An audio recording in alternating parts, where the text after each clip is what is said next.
નમસ્કાર મિત્રો, welcome back to this channel. તો મિત્રો, આજના વિડીયોમાં આપણે પ્રેક્ટિસ સેશન છે. આજનો વિડીયો પ્રેક્ટિસ સેશન માટે છે. તો એમાં એવું છે કે આપણે આગળ એક વિડીયો હતો, એમાં આપણે જે પર્સનલ પ્રોનાઉન હતા, એમાં જે વ્યક્તિવાચક સર્વનામ હતા, બરાબર, પર્સનલ પ્રોનાઉન. તો એમાં જે 3 પુરુષ હતા કે ફર્સ્ટ પુરુષ, ફર્સ્ટ પર્સન, સેકન્ડ પર્સન અને થર્ડ પર્સન. તો એ જે એના વિશે આપણે અહીંયા પ્રેક્ટિસ કરવાના છે, ઠીક છે, કે જે વ્યક્તિવાચક સર્વનામ હતા એના, ઠીક છે. તો અહીંયા આપણે સેન્ટેન્સ આપેલા છે. હવે એમાં આપણે એ ઓળખવાનું છે કે ફર્સ્ટ પર્સનમાં છે, જે કરતા હશે એ ફર્સ્ટ પર્સનમાં હશે, સેકન્ડ પર્સનમાં છે કે થર્ડ પર્સનમાં, ઠીક છે. એ રીતે આપણે અહીંયા ઓળખવાનું છે. અગર તમને આવડે તો વિડીયો તમે સ્કીપ કરી શકો છો, અધરવાઇઝ તમે એક પ્રેક્ટિસ તરીકે આને લઈ શકો છો, ઠીક છે. તો ચલો સ્ટાર્ટ કરીએ. હવે અહીંયા તમારે શું કરવાનું છે કે અહીંયા જે કંઈ પણ સેન્ટેન્સ છે એ એઝ એ તમે બોલો છો એ રીતે લેવાનું છે, ઠીક છે. અહીંયા જે કંઈ પણ પ્રોનાઉન હશે, પ્રોનાઉન એટલે શું કે નામની જગ્યાએ વપરાતો શબ્દ, ઠીક છે. તો નામ જેમ કે મહેશ હોય તો મહેશની માટે અગર થર્ડ પર્સન હોય, બરાબર. હવે પર્સન પણ કેવું કે થર્ડ પર્સન, તો મહેશ માટે થર્ડ પર્સન માટે કયું આવે? હી આવશે, બરાબર, એ રીતે. પરંતુ તમે પોતે વાત કરતા હોય, ઠીક છે, તો તમે પોતાના માટે કયું સર્વનામ વાપરશો? આઈ કહીને કહેશો.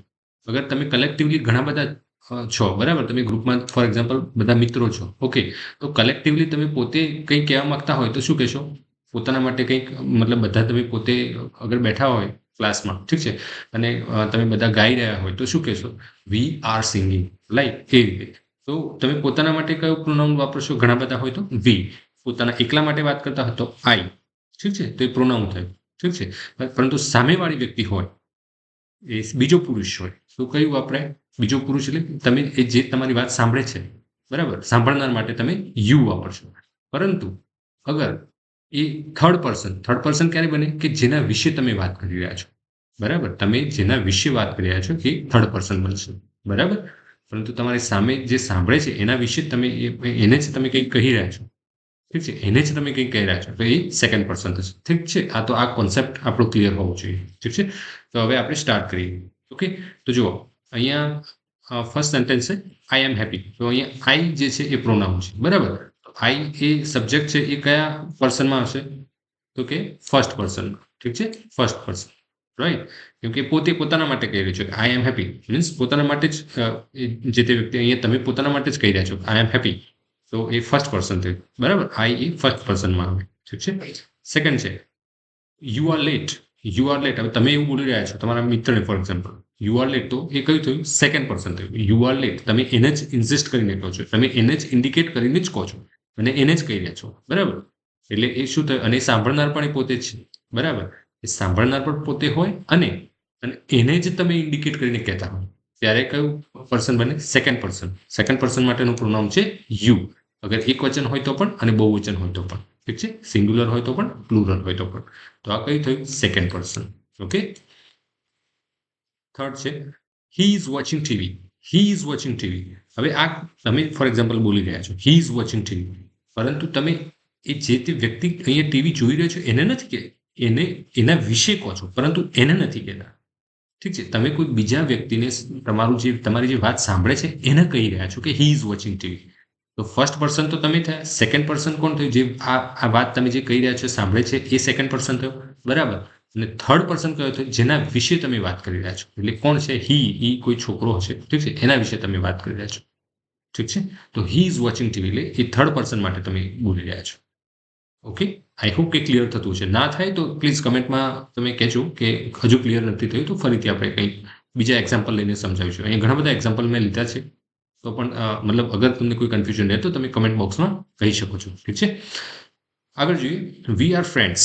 વી આર ફ્રેન્ડ્સ, જો તો કઈ રીતે અહીંયા તમે આ જે વાક્ય જે બોલાય છે ને, તમે પોતાને ત્યાં મૂકીને જ બોલો કે તમે પોતે બોલી રહ્યા છો વી આર ફ્રેન્ડ્સ. હવે વી આર ફ્રેન્ડ્સ એટલે તમે 4-5 મિત્રો હોય ને કહેતા હોય વી આર ફ્રેન્ડ્સ, તો જો વી છે એ કોના માટે વપરાય? તમે પોતાના માટે વપરાય. તમે તો ઇન્ક્લુડ છો જ, પ્લસ બીજા 4-5 જણા જેટલા એકથી વધારે મિત્રો, એકથી વધારે મિત્રો તમે બધા છો, તો એને શું કહેવાય? We are friends. તો એ ફર્સ્ટ પર્સન થયું, બરાબર, ઠીક છે, કેમ કે તમે પોતાના માટે જ કંઈક કહી રહ્યા છો એટલા માટે, ઓલરાઈટ. આગળ જોઈએ, they are playing football. They are playing football. હવે તમે અહીંયા જુઓ, અહીંયા એનું ગુજરાતી કરશો તો પણ તમને ખ્યાલ આવશે કે તમે પોતે આ જે સેન્ટેન્સ છે તમે પોતે બોલી રહ્યા છો એ રીતે ઇમેજિન કરો કે ધે આર પ્લેઇંગ ફૂટબોલ. હવે ધે આર પ્લેઇંગ ફૂટબોલ તમે કોના માટે વાપરશો કે તેઓ ફૂટબોલ રમી રહ્યા છે, બરાબર. તો તમે જે તમારી સામે જે સાંભળનાર વ્યક્તિ હોય એને તો તમે એવું કહેશો નહીં કે ધે આર પ્લેઇંગ ફૂટબોલ. તમે કોઈ અન્ય માટે વાપરશો, ઠીક છે. તો અન્ય કેટલાક લોકો હોય જે બહુવચનમાં હોય, એકથી વધારે લોકો હોય અને ફૂટબોલ રમી રહ્યા હોય તો એમના વિશે તમે વાપરશો કે તેઓ ફૂટબોલ રમી રહ્યા છે, બરાબર. પરંતુ એવું કોઈ એ કોના વિશે વાત કરી તો એ થર્ડ પર્સન થયું, કેમ કે તમે એ જે લોકો રમી રહ્યા છે એમને તમે એમના વિશે વાત કરો છો, પરંતુ કહી રહ્યા છો કોઈ બીજાને, બરાબર. એ રીતે તો જેને કહી રહ્યા છો અને જે સાંભળી રહ્યો છે એ સેકન્ડ પર્સન થાય, બરાબર. એ સેકન્ડ પર્સન થાય અને જેના વિશે કહી રહ્યા છો એ થર્ડ પર્સન થાય અને તમે પોતે ફર્સ્ટ પર્સન થાય, ઠીક છે. આ રીતે થોડુંક દિમાગ ઉપર આમ ના સમજ પડે તો થોડુંક જોર આપજો, તમને ખ્યાલ આવી જશે. અને તો પણ થોડો વિડીયોને એવું હોય તો તમે પાછા જઈને ફરીથી જોજો, ઠીક છે. સમજાઈ જશે, એકદમ ઇઝી છે, બહુ કોમ્પ્લિકેટેડ છે જ નહીં આ વસ્તુ, એકદમ ઇઝી છે. એ રીતે ત્રણ માણસ જ વિચાર, જેમ કે તમે બોલી રહ્યા છો એટલા માટે શું અહીંયા જે સેન્ટેન્સીસ છે એ તમે જાતે બોલી રહ્યા છો એવું ફીલ કરો, જેથી કરીને તમને ડિફરન્સ સમજાય કે જે બોલી રહ્યો છે એ ફર્સ્ટ પર્સન કહેવાય, જે સાંભળી રહ્યો છે એ સેકન્ડ પર્સન કહેવાય, ઠીક છે. અને તમે એને જ કંઈક કહી રહ્યા હો, જે સાંભળી રહ્યો હોય અને એને જ કંઈક કહી રહ્યા હોય ત્યારે વાક્યમાં પ્રોનાઉન તરીકે યુ આવશે, બરાબર. બહુવચન હોય તો પણ યુ આવે અને એક વચન હોય તો પણ યુ આવે. પરંતુ અગર તમે કોઈના વિશે કહી રહ્યા છો, હવે કોઈના વિશે કહેતા હોય, હવે એમાં શું હોય કે કોઈના વિશે કોઈ સ્ત્રી હોઈ શકે, પુરુષ હોઈ શકે, કોઈ પ્રાણી હોઈ શકે, કોઈ વસ્તુ હોઈ શકે, યા તો એક કરતાં વધારે પ્રાણીઓ, પક્ષીઓ કે કંઈક વસ્તુઓ હોઈ શકે બહુવચનમાં હોય, બરાબર. તો એના વિશે તમે વાત કરી રહ્યા છો તો એ જેના વિશે તમે વાત કરી રહ્યા છો તો એ શું થાય, થર્ડ પર્સન થાય, બરાબર. એ રીતે આ હવે આગળ જોઈએ, શી કુક્સ વેલ, બરાબર.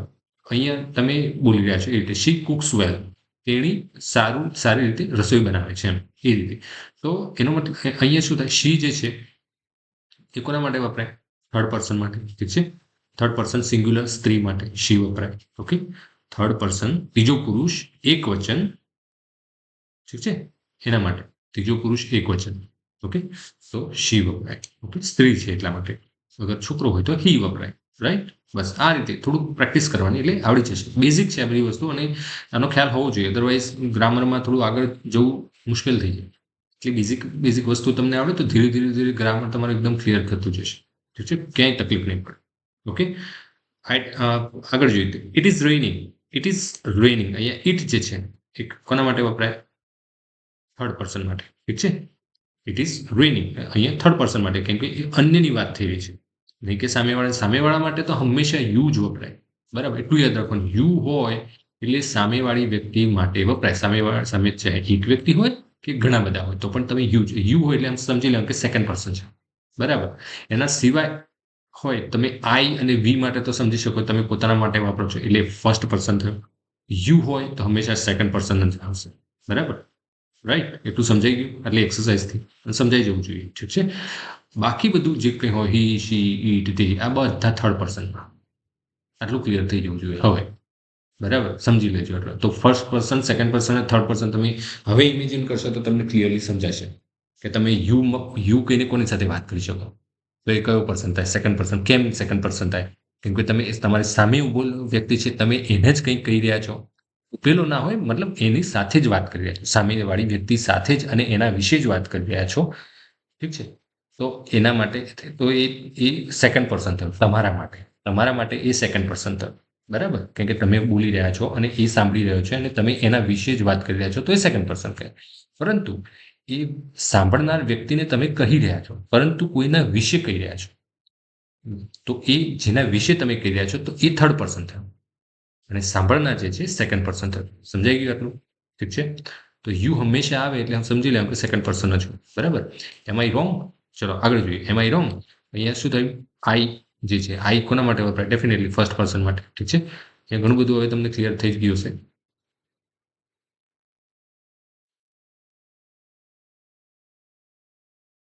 જો અહીંયા આર યુ ઓકે, અહીંયા ફરીથી યુ આઈ, યુ કોના માટે વપરાય, સેકન્ડ પર્સન માટે. શું તું ઓકે છે, રાઈટ. એ રીતે Ravi is dancing, Ravi is dancing. હવે જો અહીંયા નામ આવી ગયું, પ્રોનાઉનની જગ્યાએ નામ આવી ગયું, રવિ ડાન્સ કરી રહ્યો છે. તો કોના હવે અહીંયા તમે જુઓ રવિની જગ્યાએ ફોર એક્ઝામ્પલ નામ ના હોત તો શું હોત, પ્રોનાઉન હોત. નાઉનની જગ્યાએ પ્રોનાઉન હોત અને રવિ છોકરો હોય for example I don't know છોકરીનું નામ પણ હોય કે ના હોય, પરંતુ છોકરો છે, માની લો કે રવિ છોકરો છે, બરાબર. છોકરા માટે પ્રોનાઉન શું વપરા? હી વપરા. શું વપરા? હી. તો હી ઇઝ ડાન્સિંગ, બરાબર. તો રવિ એટલે કે થર્ડ પર્સનની વાત કરી રહ્યા છે, રાઈટ. એટલા માટે હી, તો અહીંયા હી રવિ પણ એ છે એ થર્ડ પર્સન માટે યુઝ થયું છે, ઠીક છે. એ થર્ડ પર્સન કહેવાય, એમ કહેવાનો મતલબ પર્સન તમે આઈડેન્ટિફાઈ કરવાનું અહીંયા છે, એટલે આ થર્ડ પર્સન થાય, રાઈટ. કેમ કે તમે તમારી સામેવાળી વ્યક્તિને તમે નામથી એમ ના કહી શકો. જેમ કે તમે તમે જેને કહી રહ્યા છો, કોઈ તમારો મિત્ર છે એની સામે ઊભો છે કે તો તમારી સાથે વાત કરી રહ્યો છે, તમે એની સાથે જ વાત કરી રહ્યા છો, તો તમે એને વારી ઘડી નામથી નહીં બોલાવી શકો, રાઈટ. તમે એને તું કહીને બોલાવશો, એટલે કે ઇંગ્લિશમાં શું કહેવાય? યુ, બરાબર. મોટા હોય તો યુ, મોટા હોય તો તમે કહેશો, તમારાથી માનવાચક શબ્દ તમે કહી શકો, યા તો તું કહી શકો, રાઈટ. એ રીતે વાત કરાય, બરાબર. એને નામ દઈને વારી ઘડી તો તમે બોલાવવાના નથી, ઠીક છે. એ રીતે my mother is calling me. My mother is calling me. હવે આ માય મધર એ અહીંયા કયા પર્સનમાં આવશે? વિચારો. તમે વિચારી અને મતલબ તમે મનમાં વિચારી રાખો શું જવાબ આવે, ઠીક છે. તો my mother A third person આવશે, બરાબર. સાચું પડ્યું કે ખોટું? સાચું કહેજો. હા, મનમાં વિચારેલું હોય એ સાચું છે કે ખોટું એ તમે મનમાં જ આન્સર આપી દેજો. અગર ના જો ખોટું પડ્યું હોય તો હજુ સમજ્યા નથી, એનો મતલબ એ થાય, બરાબર. કઈ રીતે? કેમ કે જો માય મધર ઇઝ કોલિંગ અહીંયા કોના માટે વપરાય છે? કે હું, ધારો કે અહીંયા જે કોઈ વાક્ય છે તમે પોતે બોલી રહ્યા છો એવું વાપરવાનું, કે મારી મધર મને બોલાવે છે. કોલિંગ મીન્સ બોલાવે છે. તો હું એમ, તમે બોલતા હોય કે તમારી મધર તમને બોલાવે છે, વિચારો કે એમ બોલો કે મારી મધર મને બોલાવે છે, એમ હું બોલું તો કઈ રીતે થાય? કે હું મારા માટે તો હું આઈ વપરાય, બરાબર. સામેવાળી વ્યક્તિને કોઈને હું કહી રહ્યો છું કે મારી મધર બોલે, તો મારી મધર કઈ એ વખતે આ વાક્ય બોલતી વખતે કયો પર્સન થાય? થર્ડ પર્સન થાય, બરાબર. એ રીતે. કારણ કે તમે પોતાની મધરને તો એમ નહીં કહી શકો મારી મધર બોલાવે છે, સમજાય? એ રીતે. તો આ કયો પર્સન થાય? થર્ડ પર્સન થાય, ઓકે. મતલબ માય મધર એ આ સેન્ટેન્સ પ્રમાણે થર્ડ પર્સન થાય, okay. We live in Gandhinagar. We live in Gandhinagar. અહીંયા વી જે પ્રોનાઉન છે, નામની જગ્યાએ વપરાયને શું કહેવાય? પ્રોનાઉન. ફરીથી હું બોલતો રહીશ, જેથી તમારા સબકોન્શિયસ માઇન્ડમાં જાય. અગર તમને ડિફિકલ્ટ લાગતું હોય તો, ઠીક છે. આવડતું હોય તો કંઈ વાંધો નહીં.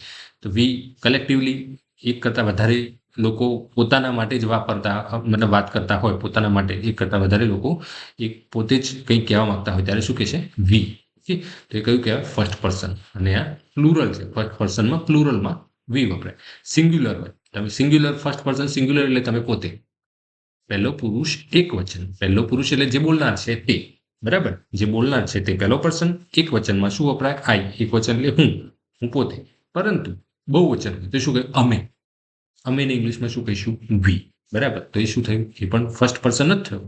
પર્સન ચેન્જ નહીં થાય, ઠીક છે. એવું નહીં વિચારતા કે સેકન્ડ પર્સન એટલે બહુ વચન થઈ જાય, એવું બધું કશું નથી. ફર્સ્ટ પર્સનની મતલબ જ એ છે કે બોલનાર, બરાબર. સેકન્ડ પર્સનનો મતલબ જ શું થાય? સાંભળનાર, ઓકે. અને એના માટે જ આપણે કંઈક કહેતા હોઈએ અને સાંભળે પણ છે તો સાંભળનાર. અને થર્ડ પર્સન કોણ થાય? કે જેના વિશે કહેવામાં આવે છે એ થર્ડ પર્સન, ઓકે. એ રીતે.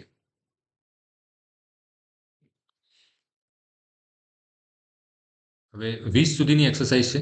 હવે હું 15, આઈ થિંક 14 સુધી કરાવું, બાકીના તમે જાતે કમેન્ટમાં લખી દેજો, ઠીક છે.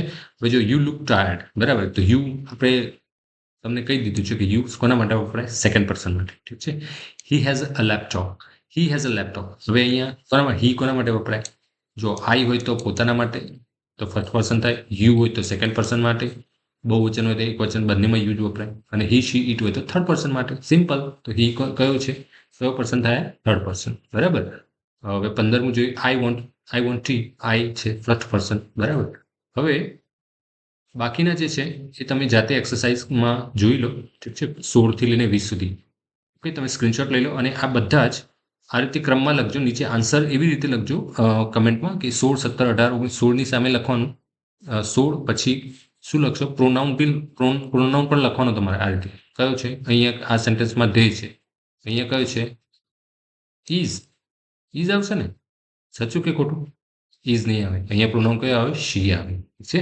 આ રીતે. આ તો જસ્ટ તમને કન્ફ્યુઝ કરવા, અગર તમે ધ્યાન ના હોય તો, એટલા માટે. તો અહીંયા શી છે, તો કયા પુરુષમાં છે? મતલબ ફર્સ્ટ, સેકન્ડ કે થર્ડ એ તમારે લખવાનું છે, ઠીક છે. તો અહીંયા ધે લખી અને પછી લખજો, પછી શી લખીને લખવાનું. એ રીતે અહીંયા જે આવતું હોય, અહીંયા જે આવતું હોય, અહીંયા જે આવતું હોય એની સામે તમારે ફર્સ્ટ પર્સન, સેકન્ડ પર્સન એ રીતે કમેન્ટમાં લખજો, ઠીક છે. તો આઈ હોપ કે મને એટલો ખ્યાલ આવે કે હા તમને સમજ્યા છો એમ. તો આઈ હોપ કે 5 તમે 16 થી લઈને 20 સુધી સાચા પડવા જોઈએ, ઠીક છે. કોને સૌથી વધારે માર્ક્સ આવે છે જોઈએ આપણે, ઠીક છે. ઓકે. તો પોઝ કરો અને લખજો આન્સર. ઠીક છે ને?